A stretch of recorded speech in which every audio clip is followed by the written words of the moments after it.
പുറത്ത് കുത്തണോ സൈഡിൽ കുത്തണോ? സൈഡ് പോയിട്ടാലോ? കൊള്ളത്തില്ല പോലും.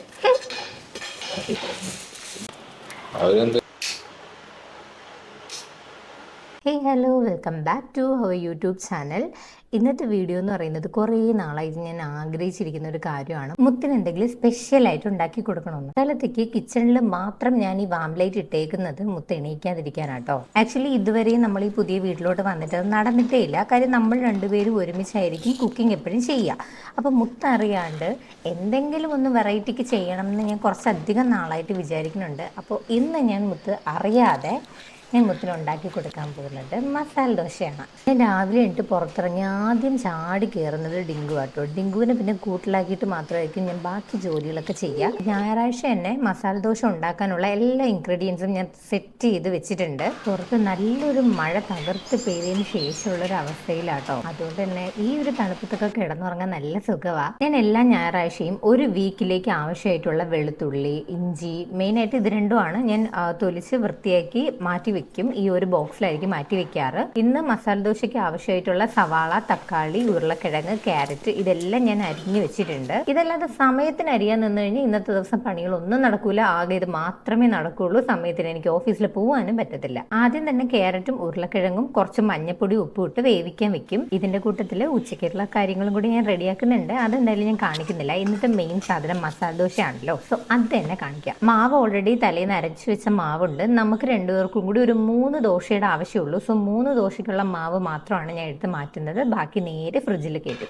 ഇപ്പോഴേക്കും നമ്മുടെ ഉരുളക്കിഴങ്ങും ക്യാരറ്റും ഒക്കെ നല്ല രീതിയിൽ വെന്തിട്ടുണ്ടാവും. അപ്പോഴേക്കും നമുക്ക് അതിനുള്ള മസാലക്കൂട്ട് തയ്യാറാക്കാം. മസാല ദോശയിലെ മെയിൻ സാധനമാണല്ലോ മസാല. എണ്ണ വീട്ടി കടുക് പൊട്ടിച്ച് ആവശ്യത്തിന് ഉഴുന്ന്, ഇഞ്ചി വെളുത്തുള്ളി പേസ്റ്റ്, കൂടാതെ ഒരു പച്ചമുളകും കൂടി, ഒന്നല്ല 2 പച്ചമുളകും കൂടി കീറിയിടുക. ഇതിന് കൂടെ ഒരു കാര്യം മറന്നുപോയി, കറിവേപ്പില എടുക്കാൻ മറന്നുപോയി. അപ്പൊ നമുക്ക് കറിവേപ്പില എടുത്തിട്ട് വരാം. എന്റെ വീട്ടിൽ നിറയെ കറിവേപ്പില ഉണ്ട് കേട്ടോ. എന്റെ അമ്മയ്ക്ക് ഒരു കറിവേപ്പില തോട്ടം തന്നെയുണ്ട്. അതുകൊണ്ട് തന്നെ നമുക്ക് പുറത്തുനിന്ന് വാങ്ങേണ്ടി വരില്ല. ഫ്രഷ് ആയിട്ടുള്ള സാധനം മരത്തിൽ നിന്ന് അങ്ങനെ പിച്ചെടുക്കാം. ഓൾറെഡി ഞാൻ തലേന്ന് അരിഞ്ഞു വെച്ചിട്ടുള്ള സവാളയും തക്കാളിയും ഒക്കെ ഉണ്ട്. അപ്പോൾ അതെല്ലാം നല്ല രീതിയിൽ ഒന്ന് ഞാൻ വഴറ്റിയെടുക്കും ആദ്യം. ഇതിൽ പ്രത്യേകിച്ച് ഒരുപാട് ഇൻഗ്രീഡിയൻസ് ഒന്നും ചേർക്കാനില്ല കേട്ടോ. ഉപ്പ് ഇട്ട് മഞ്ഞൾപ്പൊടി ഇട്ടാൽ മാത്രം മതി. ലേശം വെള്ളവും കൂടി വീട്ടി ഒന്ന് മിക്സ് ചെയ്ത് കൊടുത്ത് കുറച്ച് നേരം അടച്ചൊന്ന് വേവിക്കണം. അതിനുശേഷം നമ്മൾ വേവിച്ച് വെച്ചിട്ടുള്ള ക്യാരറ്റും ഉരുളക്കിഴങ്ങും എടുത്ത് നല്ല രീതിയിലൊന്ന് മിക്സ് ചെയ്യുക. ആ മിക്സ് ചെയ്തത് അതേപോലെ എടുത്ത് ഇപ്പുറത്തെ പാത്രത്തിലോട്ട് ഇട്ട് കൊടുത്തിട്ട് അതാണ് നല്ല രീതിയിൽ മിക്സ് ചെയ്യേണ്ടത്. ഭയങ്കര സിമ്പിളാണ്. ഇത്ര പെട്ടെന്ന് തീരുമെന്ന് ഞാനും വിചാരിച്ചില്ല. ഇനി ഈ മിക്സ് മാത്രം കഴിച്ചു പോകാനും ഭയങ്കര ടേസ്റ്റ് ആട്ടോ. ചപ്പാത്തിയിലൂടെയൊക്കെ കഴിക്കുക ഇത് മാത്രം മതി. ഇനി നമുക്ക് ദോശ നല്ല വട്ടത്തിന് ചുട്ടെടുക്കാം. എനിക്ക് നോർമൽ ദോശേനേക്കാളും ഇഷ്ടം മസാല ദോശ പോലെ ഇങ്ങനെ ഉണ്ടാക്കുന്നതാണ്. ഈ ദോശ ഉണ്ടാക്കുമ്പോൾ ശ്രദ്ധിക്കേണ്ട കാര്യം, നമ്മൾ നെയ്യ് ഒന്ന് നല്ല രീതിയിൽ തൂകി കൊടുക്കണം. ഞാൻ ഈ കയ്യിൽ വെച്ചിരിക്കുന്നത് ഞാനൊരു 12 സെറ്റ് സ്പാച്ചുലാസ് വാങ്ങിയല്ലോ, അതിലുള്ളതാണ്. ഇത് അത്യാവശ്യം നല്ലതാണ്. ഞാനിവിടെ ടാഗ് ചെയ്തേക്കാം ആ പ്രോഡക്റ്റ്. മേ ബി ഈ വീഡിയോ കാണുന്ന ഒട്ടുമിക്ക പേർക്കും അറിയായിരിക്കും എങ്ങനെയാണ് ഇത് ഉണ്ടാക്കുന്നതെന്ന്. ശരിക്കും ഇതൊരു ഫുഡ് ബ്ലോഗ് പോലെ ചെയ്യണം എന്ന് വിചാരിച്ചിട്ടല്ല, പറഞ്ഞു വന്നപ്പോൾ അങ്ങനെ അങ്ങ് പറഞ്ഞു പോയതാണ്. ആക്ച്വലി എനിക്ക് തോന്നുന്നു കല്യാണത്തിന് മുൻപ് ഒരു വട്ടം എന്തോ ഞാൻ ഇങ്ങനെ മസാല ദോശ എൻ്റെ വീട്ടിൽ ട്രൈ ചെയ്തിട്ടുണ്ട്. കല്യാണത്തിന് ശേഷം ഇതുവരെയും ചെയ്ത് നോക്കിയിട്ടേ ഇല്ല. എനിക്ക് തോന്നുന്നു 3 വർഷത്തിന് മുകളിലായി ഞാൻ ഫസ്റ്റ് ടൈം ആണ് ഇങ്ങനെ ഇനിഷ്യേറ്റീവായിട്ട് നിന്ന് ചെയ്യുന്നതെന്ന് എനിക്ക് തോന്നുന്നു. പിന്നെ ഈ വീഡിയോയിൽ മെയിൻ ആയിട്ടൊരു കാര്യം പറയട്ടെ, ഡിസ്ക്ലെയിമർ ആയിട്ട് എന്നെ കൂട്ടിക്കോ. ഞാൻ സർപ്രൈസ് ആയിട്ടാണ് മുത്തിന് ഇത് ചെയ്യാൻ പോകുന്നത്.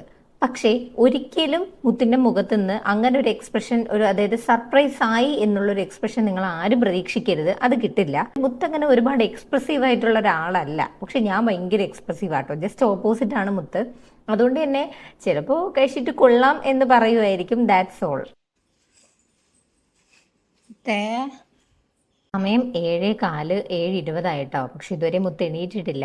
എനിക്കറിയാം മുത്തിനെ ഉറങ്ങാൻ വിട്ട് കഴിഞ്ഞാൽ മുത്ത് എത്ര നേരം വേണമെങ്കിലും ഉറങ്ങും. അതുകൊണ്ട് ഞാൻ വിചാരിച്ചു ഇന്ന് ഉറങ്ങാൻ വിടട്ടെ എന്ന്. ഇതെന്നും ഒന്നും നടക്കുന്ന കാര്യമില്ല കേട്ടോ. സാധാരണ ഞാൻ ഒരു 7 മണിക്ക് മുന്നേ മുത്തിനെ എന്തായാലും പിടിച്ച് എണീപ്പിക്കാറുണ്ട്. ഞാൻ ഡെയിലി ഒരു 6, 6:30 ആകുമ്പോൾ എണീറ്റ് എനിക്ക് ആ ഒരു സമയമാകുമ്പോഴേക്കും എൻ്റെ ഉറക്കം അങ്ങ് മാറും കേട്ടോ.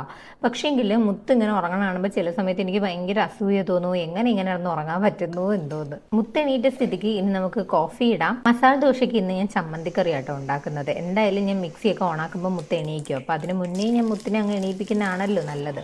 പുറത്ത് കുത്തണോ സൈഡിൽ കുത്തണോ? സൈഡ് പോയിട്ടാലോ?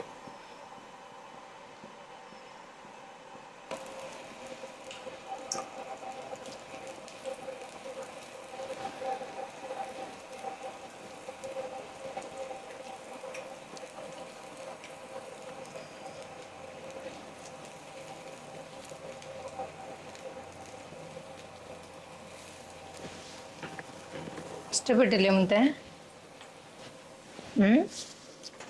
പോവാറ് പോവാറ്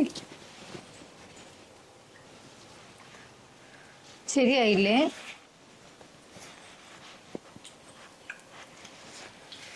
ഒരു കൈയല്ലേ ഉള്ളൂ. കൊള്ളത്തില്ലേ? വലിയ ടേസ്റ്റ് ഇല്ലേ? എന്തൊരു കുറവ്. ദോശയും ചട്നയും നല്ല ടേസ്റ്റ് ഉണ്ട്. സർപ്രൈസ് മോഞ്ചി. കൊള്ളത്തില്ലെന്ന്. കൊള്ളത്തില്ല പോലും. നിങ്ങളിത് കണ്ടോ? എത്ര നേരം ടൈം എടുത്തിട്ടാണ് മുത്ത് പറയുന്നതെന്ന്. He's actually like this. ഒന്നാമത്തെ കാര്യം, മുത്തത്തിരി നെറ്റ് ഇല്ലാതിരിക്കുമ്പോൾ ഇങ്ങനെ സിസ്റ്റം കറങ്ങിക്കൊണ്ടിരിക്കത്തില്ലേ, അതേ അവസ്ഥയാണ്. മുത്ത് ഉറക്കത്തിൽ നിന്ന് എണീറ്റ് കഴിഞ്ഞാൽ കുറച്ച് നേരം ഇങ്ങനെ സൈലന്റ് ആയിരിക്കും. മുത്തിങ്ങനെ മൊത്തത്തിലൊന്ന് റെഡി ആയി വരാൻ തന്നെ ടൈം എടുക്കും. അപ്പൊ അതിൻ്റെ ഇടയ്ക്കാണ് ഞാൻ ഈ ദോശ കൊണ്ട് കൊടുക്കുന്നത്.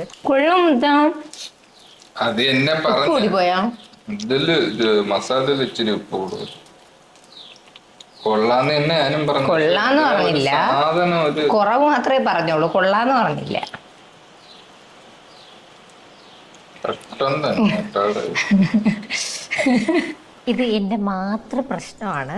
എനിക്കിങ്ങനെ ഞാൻ വല്ലതും ഉണ്ടാക്കിയാൽ കൊള്ളാം എന്നൊക്കെ പറയുന്നത് കേൾക്കാൻ ഭയങ്കര ആഗ്രഹമാണ്. പ്രത്യേകിച്ച് ഓപ്പോസിറ്റ് നിൽക്കുന്ന ആൾക്ക് കൊള്ളാമെങ്കിൽ ഞാൻ പിന്നെയും ഇങ്ങനെ വെച്ച് കൊടുത്തോണ്ടേയിരിക്കും. പക്ഷേ ഒരു കാര്യം കേട്ടോ, മുത്ത് പണ്ട് മുതൽക്ക് എന്നോട് പറഞ്ഞു തന്നിട്ടുള്ള ഒരു കാര്യമാണ്, ഒന്നും എക്സ്പെക്ട് ചെയ്തുകൊണ്ട് നമ്മളൊന്നും ചെയ്യരുതെന്ന്. അങ്ങനെ ഇന്നത്തെ വ്ളോഗ് ഇവിടെ അവസാനിക്കുകയാണ്. നിങ്ങൾക്ക് ഈ വീഡിയോ ഇഷ്ടമായിട്ടുണ്ടെങ്കിൽ എന്തായാലും ലൈക്ക് ചെയ്യാനും കമൻറ്റ് ചെയ്യാനും മറക്കരുത്. ഇഷ്ടപ്പെട്ടിട്ടുണ്ട് എങ്കിൽ സബ്സ്ക്രൈബ് ചെയ്യും കേട്ടോ.